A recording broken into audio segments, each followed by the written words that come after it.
Exemple de représentation graphique d'une fonction affine.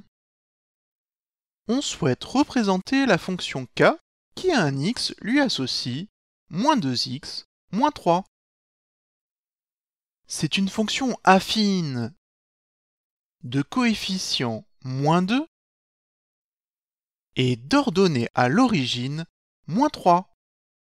En effet, l'image par la fonction k d'un nombre x est le produit de ce nombre par le coefficient constant moins 2, auquel on ajoute moins 3. La représentation graphique dans un repère orthonormé d'une fonction affine est une droite. Or, une droite est définie par la donnée de deux points distincts. Il faut donc calculer l'image de deux nombres différents. Et on choisit souvent pour faciliter les calculs les nombres 0 et 1. Il faut donc calculer k de 0 et k de 1. Pour l'image de 0 par la fonction k, elle vaut l'ordonnée à l'origine.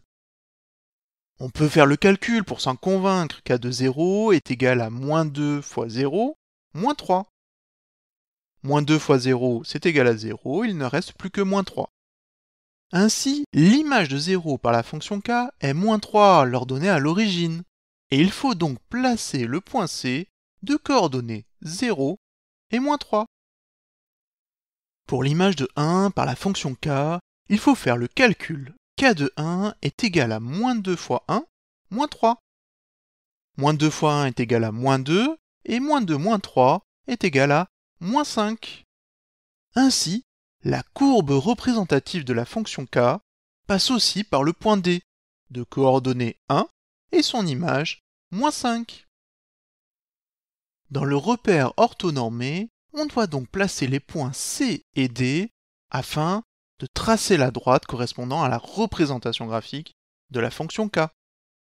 Le point C a pour abscisse 0 et son ordonnée est moins 3. Tandis que le point D a pour abscisse 1 et pour ordonnée moins 5. Il ne reste plus qu'à tracer la droite passant par les points C et D pour obtenir la courbe représentative de la fonction k. Le coefficient directeur de cette droite est moins 2. Comme son nom l'indique, il dirige le sens de la représentation graphique.